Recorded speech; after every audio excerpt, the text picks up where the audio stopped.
एक जमाने की बात है। एक छोटे से गांव में रोहन और मोहन नाम के दो भाई रहा करते थे। रोहन बड़ा था और मोहन छोटा। इनके पिताजी एक कारपेंटर थे और बहुत लगन से काम करते थे। उन्होंने अपने बच्चों को भी मेहनत और ईमानदारी की तालीम दी थी। पिताजी कुछ अरसे से बीमार थे, लेकिन उनकी हालत कभी इतनी खराब नहीं हुई थी। आज सुबह वो अचानक बेहोश हो गए थे और रोहन और मोहन उन्हें फौरन गांव के वाहिद अस्पताल लेकर आए थे। अब दोनों भाई अस्पताल के बाहर बेचैनी से इंतजार कर रहे थे। उनके दिल जोर जोर से धड़क रहे थे। हर गुजरता लम्हा किसी सदी की तरह भारी महसूस हो रहा था। कुछ देर बाद डॉक्टर ऑपरेशन थिएटर से बाहर आए। उनके चेहरे पर गहरी तशवीश थी।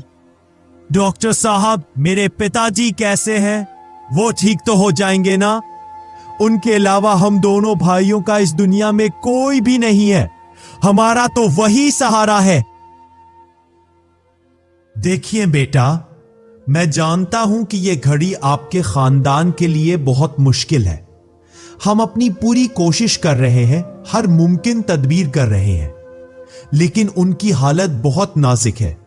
अभी हम कुछ कह नहीं सकते कि वो मुकम्मल तौर पर खतरे से बाहर है। आपको सब्र से काम लेना होगा। रोहन और मोहन एक दूसरे को देखते हैं। उनकी आंखों में बेबसी और खौफ था। डॉक्टर ये कहकर ऑपरेशन थिएटर की तरफ वापस चल पड़ा। मोहन की आंखों में आंसू आ गए, जिसे रोहन ने फौरन थपकी देकर तसल्ली दी। भाई, क्या होगा अगर पिताजी हमें छोड़कर चले गए? हम अकेले रह जाएंगे इस दुनिया में। ऐसी बातें मत करो मोहन। हमारे पिताजी बहुत बहादुर हैं। वो हमें छोड़कर कहीं नहीं जाएंगे। वो जरूर ठीक हो जाएंगे। हमें हिम्मत रखनी होगी। दोनों भाई खामोशी से एक दूसरे का सहारा बने खड़े थे। वक्त काटने से भी नहीं कट रहा था, जैसे हर सुई थम सी गई हो। कुछ देर बाद ऑपरेशन थिएटर की लाल बत्ती बंद हुई, दरवाजा खुला और डॉक्टर बाहर आए। उनका चेहरा पहले से भी ज्यादा परेशान था। डॉक्टर साहब, क्या खबर है? हमारे पिताजी? देखिए बेटा, हमने साम दाम दंड भेद सब कुछ करके देख लिया। उनकी हालत बहुत खराब हो चुकी है। अब वो ज्यादा देर के मेहमान नहीं है। ये आपके पिताजी का आखिरी वक्त है। आप चाहे तो उनसे मिल सकते हैं। जल्दी कीजिए, वक्त बहुत कम है। दोनों भाइयों के दिल बैठ गए। उनके जिस्म में जैसे जान ही नहीं रही। वो दोनों जैसे तैसे करके अपने पिताजी के पास पहुंचे। पिताजी बिस्तर पर कमजोर पड़े थे। उनकी सांसें हल्की चल रही थी। मेरे बच्चों, तुम्हारी माँ तो तुम्हारे बचपन में ही हम सबको छोड़कर चली गई थी। अब मेरा भी वक्त आ गया है कि मैं भी रुखसत हो जाऊं। पिताजी, नहीं, आप हमें छोड़कर मत जाएं। आपके बगैर हमारा कौन है? मोहन, सब्र करो। पिताजी की बात सुनो। रोहन, मोहन, मेरे बच्चों, तुम्हारे दादाजी की विरासत को मैंने खूब आगे बढ़ाया। मैं जिस नई कंपनी के मंसूबे पर काम कर रहा था, उसे तुम दोनों मिलकर आगे ले जाना। गांव में बहुत तरक्की आएगी। और हां, कभी भी एक दूसरे का साथ मत छोड़ना। ये वादा करो मुझसे, हमेशा एक साथ रहोगे। पिताजी ने हाथ बढ़ाया और रोहन को कुछ कागजात दिए, जिन पर जायदाद की तफसीलात थी। मैंने ये जायदाद तुम दोनों में आधी आधी बांट दी है। रोहन बेटा, तुम बड़े हो, अपने छोटे भाई मोहन का ख्याल रखना। उसे कभी अकेला मत छोड़ना। पिताजी, आप फिक्र ना करें। हम आपका वादा पूरा करेंगे। हम हमेशा एक साथ रहेंगे और आपके ख्वाब को भी पूरा करेंगे। पिताजी, आप हमें छोड़कर मत जाएं। मेरे बच्चों, खुश रहना। एक दूसरे का सहारा बनना। और ऐसा कहते ही पिताजी ने अपनी आखिरी सांसों के साथ आंखें बंद कर ली। कमरे में गहरा सुकूत छा गया। पिताजी, पिताजी, आप हमें छोड़कर चले गए। ये क्या कर गए आप पिताजी? पिताजी, ओह पिताजी।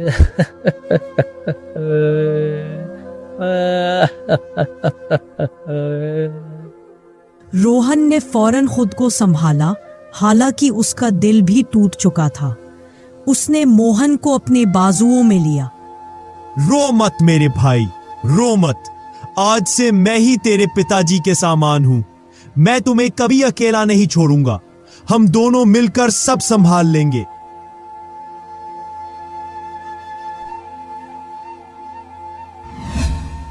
अपने छोटे भाई को संभालते हुए रोहन ने अस्पताल की सारी रस्मी कार्रवाइयां मुकम्मल की। उसके बाद दोनों भाइयों ने मिलकर अपने पिताजी का आखिरी रसूमात अंजाम दी। उस दिन के बाद से दोनों भाइयों का कोई सहारा नहीं था सिवाय एक दूसरे के। अभी मोहन काफी छोटा था, इसलिए रोहन ही उसकी देखभाल करता। रोहन, जो बड़ा भाई था, बहुत समझदार और कारोबारी ज़हन का मालिक था। उसने अपने हिस्से के खेतों को मजीद बेहतर बनाने का फैसला किया। उसने जदीद तरीकों से फसलें उगाना शुरू की और कुछ ही अरसे में उसके खेतों से कई गुना ज्यादा पैदावार हासिल होने लगी। उसने अपनी छोटी सी वर्कशॉप को भी जदीद मशीनों से आरास्ता किया और लकड़ी का आला मयार का फर्नीचर बनाना शुरू कर दिया। उसकी मेहनत और ज़हानत की बदौलत इसका कारोबार दिन दुगनी रात चौगनी तरक्की करने लगा।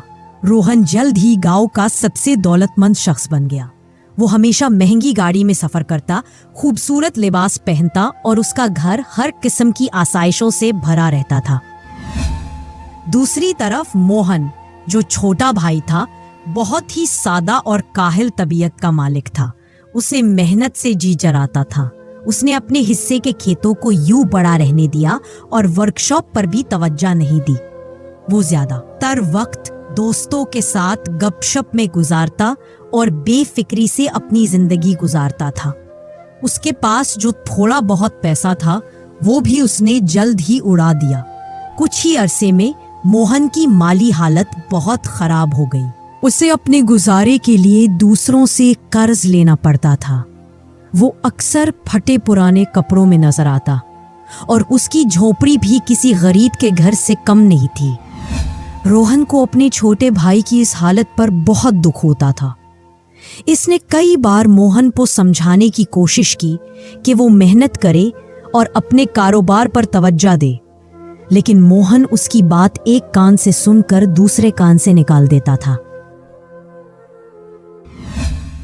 एक दिन रोहन ने मोहन को अपने पास बुलाया और कहा, मोहन, तुम कब तक ऐसे ही बेकार रहोगे? ये जायदाद जो हमारे पिताजी ने हमारे लिए छोड़ी थी, अगर तुम उस पर ध्यान नहीं दोगे तो ये बिल्कुल बर्बाद हो जाएगी। भाई साहब, मुझे मेहनत करना पसंद नहीं है। ये सब कारोबार मेरे बस की बात नहीं है। अच्छा ठीक है, अगर तुम्हें कारोबार नहीं करना तो कम से कम ये खेत ही मुझे दे दो। मैं तुम्हें इसके बदले में हर महीने कुछ रकम देता रहूंगा ताकि तुम्हारा गुजारा हो सके। ये हुई ना बात, मुझे तो यही चाहिए था। ठीक है भाई साहब, मुझे काम नहीं करना, आप ही सब संभाल लें। रोहन ने मोहन से खेतों के कागजात ले लिए और उसे बाकायदगी से रकम देने लगा। मोहन उन पैसों से अपनी अय्याशी करता और एक दिन भी काम करने का नहीं सोचता था। कुछ साल मजीद गुजर गए।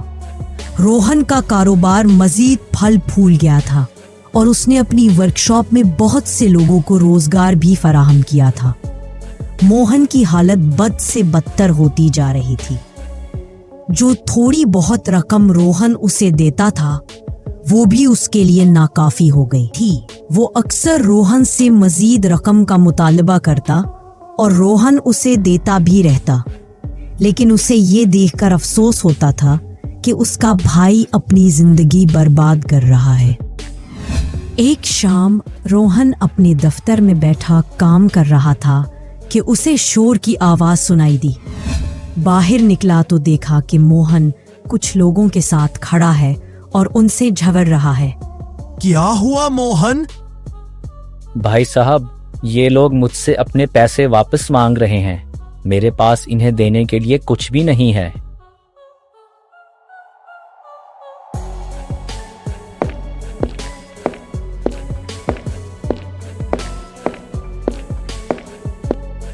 मोहन, ये कब तक चलेगा? तुम कब जिम्मेदार बनोगे? भाई साहब, मैं जानता हूं कि मैंने बहुत गलतियां की हैं। मुझे माफ कर दीजिए। मैं तुम्हें माफ करने के लिए तैयार हूं, लेकिन तुम्हें भी एक वादा करना होगा कि तुम मेहनत करोगे और अपनी जिंदगी को बेहतर बनाओगे। मैं वादा करता हूं भाई साहब, मैं इस बार आपको मायूस नहीं करूंगा। अगले दिन रोहन ने मोहन को अपनी वर्कशॉप में काम पर लगा दिया। उसने मोहन को सबसे पहले छोटे मोटे काम सिखाए। मोहन ने इस बार पूरी लगन से काम किया और बहुत जल्द उसने वर्कशॉप के तमाम काम सीख लिए। रोहन ने उसे मजीद जिम्मेदारियां दी और कुछ ही अरसे में मोहन एक हुनरमंद कारीगर बन गया। उसने अपनी मेहनत से अपने लिए एक अच्छी आमदनी हासिल करनी शुरू कर दी। एक दिन जब मोहन अपनी झोंपड़ी की मुरम्मत कर रहा था, उसे जमीन में एक चमकता हुआ छोटा सा संदूक मिला। उसने उसे खोला तो अंदर एक अजीबोगरीब बीज पड़ा था जो हीरे की तरह चमक रहा था। मोहन को हैरत हुई। उसने बीज को उठाया और अपने हाथ में लेकर सोचा, ये कैसा बीज है?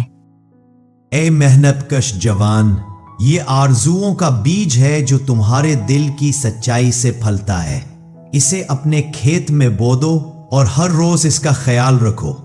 तुम्हें वो सब मिलेगा जो तुमने कभी सोचा भी नहीं होगा।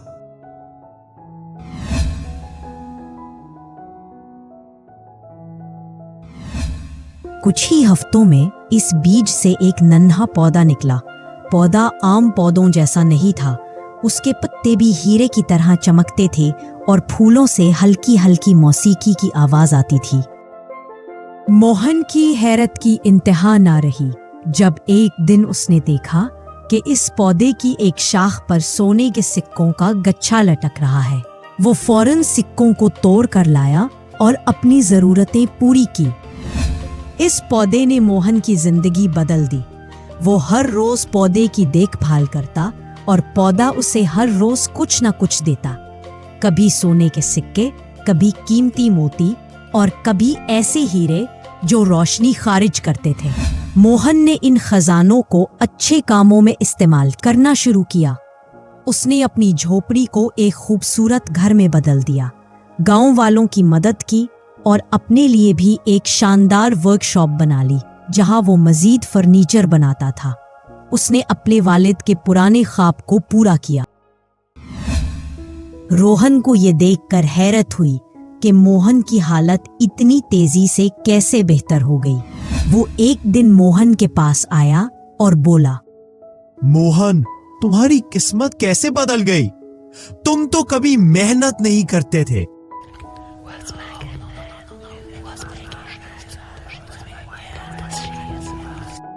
मुझे हमेशा से यकीन था कि तुम में मेहनत और ईमानदारी की सलाहियत है। ये जादुई बीज भी तुम्हारी इसी सच्चाई की बदौलत ही मिला है। इसके बाद रोहन और मोहन ने मिलकर अपने कारोबार को मजीद वसअत दी। मोहन ने अपने जादुई पौधे से हासिल होने वाले वसाइल को कारोबार में लगाया और रोहन ने अपनी कारोबारी जहानत से उसे कई गुना बढ़ा दिया। दोनों भाइयों ने मिलकर गांव में स्कूल, अस्पताल और सड़कें बनवाई, जिससे गांव की किस्मत बदल गई। गांव के लोग उन्हें बहुत इज्जत देते थे और उनके मिसाली भाईचारे की मिसालें देते थे। एक दिन रोहन और मोहन अपने पिताजी की कब्र पर गए और फातिहा ख्वानी की। वापस आते हुए मोहन ने रोहन से कहा, भाई साहब, आज मुझे अपने पिताजी की बातें याद आ रही हैं। उन्होंने कहा था कि मेहनत और ईमानदारी कभी जाया नहीं होती। आज तुमने उनकी बातों को सच कर दिखाया है। ये सब आपकी बदौलत हुआ भाई साहब। अगर आप ना होते तो मैं शायद कभी अपनी जिंदगी को सुधार ना पाता। आपने मुझे एक नया मौका दिया है और मेरे अंदर की मेहनत की चिंगारी को जला दिया। हम भाई हैं और भाई ही भाई के काम आता है। दोनों भाइयों का ये रिश्ता अब पहले से कहीं ज्यादा मजबूत हो गया था। अब कोई अमीर भाई नहीं रहा था और ना ही कोई गरीब भाई, बल्कि वो दोनों एक दूसरे के बेहतरीन दोस्त और साथी बन गए थे, जो हमेशा एक दूसरे के साथ खड़े रहते थे और मिलकर गांव की खुशहाली के लिए काम करते थे। जादुई पौधा उनकी मेहनत और नेक नीति का इनाम था, जिसने उन्हें एक खुशहाल और मिसाली खानदान बना दिया। अगर आपको ये कहानी और इसका सबक पसंद आया है तो बराह करम इस वीडियो को लाइक करें और हमारे चैनल को सब्सक्राइब करना ना भूलें। आपके ताउन से हमें मजीद ऐसी कहानियां पेश करने की तरगीब मिलती है।